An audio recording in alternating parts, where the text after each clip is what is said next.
Hello दोस्तों, आपका स्वागत है law and laws YouTube channel में। आज हम बात करते हैं अपने हक की लड़ाई लड़ने के लिए, कानूनी कार्रवाई करने के लिए सबसे ज़रूरी कागज़ जो हम सबके पास होना चाहिए वह है विभाग को या किसी संबंधित कर्मचारी या अधिकारी को दिया गया प्रत्यावेदन, या जिसको हम प्रार्थना पत्र भी कहते हैं। और देखा यह गया है कि इसमें बहुत सारी चूक हमारे आवेदनकर्ता के द्वारा अक्सर हो जाया करती है। आज हम जानेंगे कि एक आवेदन में हमें क्या क्या जरूरी बातों का ध्यान रखना चाहिए और क्या लिखना चाहिए और क्या लिखने से बचना चाहिए। हम अक्सर देखते हैं कि सबसे पहले तो हमें यह समझ में नहीं आता है लोगों को, या सामान्य बात अगर हम करें तो, कि आवेदन में लिखना क्या चाहिए। आवेदन में मुख्य रूप से दो बातें बहुत ज़रूरी हैं जो कोई भी संबंधित अधिकारी या विभाग देखना चाहता है कि आप कहना क्या चाह रहे हैं। तो सबसे पहली बात यह है कि आपकी समस्या क्या है वह आपको लिखनी है। संक्षिप्त में आप अपनी समस्या लिखिए, और नंबर 2 बात जो आपको लिखनी है वह आप चाहते क्या हैं। आप प्रार्थना लिखिए, अपनी प्रेयर लिखिए। इसके अलावा आपको कुछ भी नहीं लिखना है।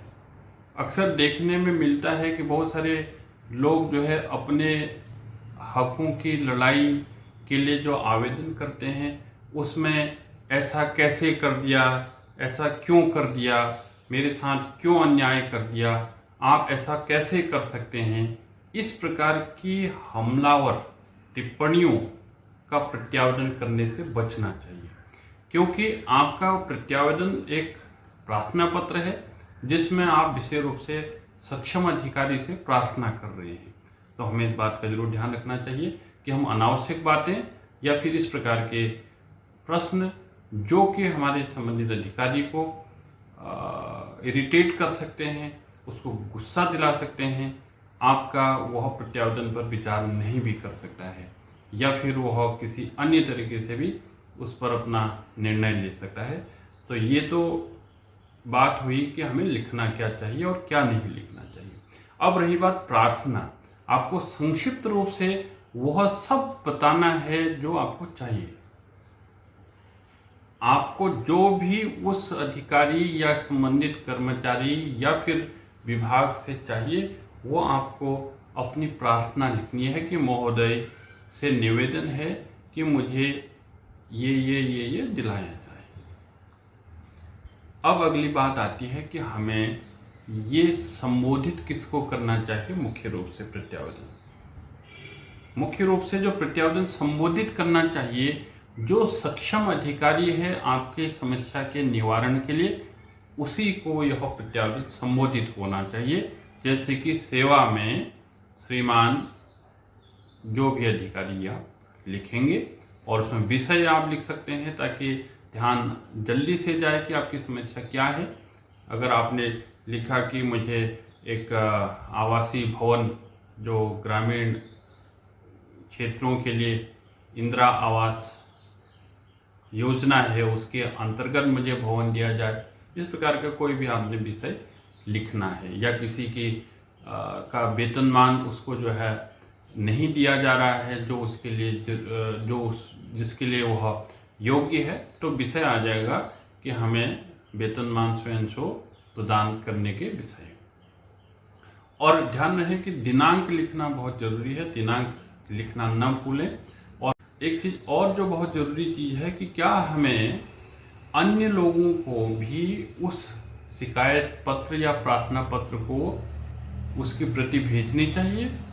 हाँ, निश्चित रूप से आपको कम से कम अपने प्रार्थना पत्र की कॉपी एक सुपीरियर अधिकारी है उसको, और एक संबंधित व्यक्ति जहां से आपको समस्या है उसको, 2 लोगों को कम से कम आपने अपना प्रत्यावेदन भेजना चाहिए, उसकी कॉपी भेजनी चाहिए। और वो कॉपी आपको अलग से दूसरी कॉपी बनाने की कोई ज़रूरत नहीं है। आप जहां आपने अपना नाम हस्ताक्षर लिख दिया, उसके लास्ट में अंत में आप आवश्यक कार्रवाई अथवा सूचनार्थ प्रतिलिपि प्रेषित करके आप नंबर 1 संबंधित उच्च अधिकारी, नंबर 2 जिसको आप सूचनार्थ भेजना चाह रहे हैं उसको करें, और फिर उसके बाद फिर अंत में दोबारा आप अपना नाम और हस्ताक्षर जरूर लिखें। और इस तरह से उसी पत्र को आप संबंधित अधिकारियों या विभाग को बाय रजिस्टर्ड पोस्ट या बाय हैंड, आप जिस माध्यम से भी भेजना चाहते हैं वो अगर आप उसको चाहें तो तुरंत भेज सकते हैं। अब जो अगली बात बहुत इंपॉर्टेंट चीज है, अगर हमने प्रत्यावेदन, हाँ एक बात जरूरी है कि आपको एक कॉपी अपने पास रख लेनी है। एक कॉपी रखने के साथ साथ जिस माध्यम से भी आपने वह पत्र या प्रार्थना पत्र संबंधित अधिकारी या विभाग को भेजा हुआ है, उसकी रसीद या पावती या मोहर आपके पास जो कॉपी है उसके साथ चस्पा कर दें या उसमें ले लें। ये आप अपने रिकॉर्ड के लिए जरूर रखें, क्योंकि जरूरत पड़ने पर वो यही कागज आपका काम आएगा कि आपने संबंधित अधिकारी या विभाग को अपनी शिकायत प्रेषित की थी। जो अगला बहुत महत्वपूर्ण पहलू है कि घोषणा पत्र अधिकारियों तक पहुंच भी जाता है लेकिन उस पर कोई कार्रवाई नहीं होती है। तो ऐसी स्थिति में बढ़िया जो हथियार है, आपको किसी के पास जाने की जरूरत नहीं, कार्रवाई करने की जरूरत, सबसे बढ़िया हथियार जो हमें मिला है वह है सूचना का अधिकार अधिनियम 2005।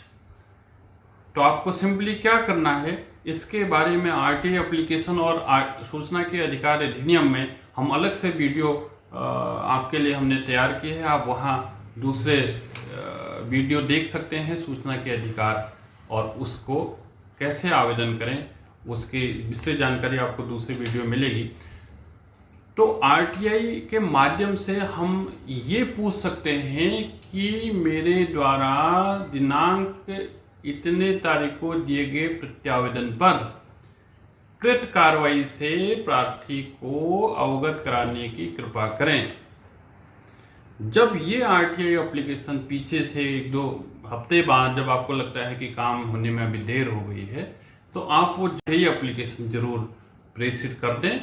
और जैसे आपका आरटीआई एप्लीकेशन है वो संबंधित अधिकारी तक जाएगी, तो उसको 2 चीजें करनी है, या तो निर्णय लेगा या फिर उसको कोई अन्यत्र रास्ता उसका लेगा, क्योंकि अब वो चुप नहीं रह सकता है या वह आपका मामला ठंडे बस्ते में नहीं रह सकता है, क्योंकि आपने आरटीआई एप्लीकेशन लगा दी है।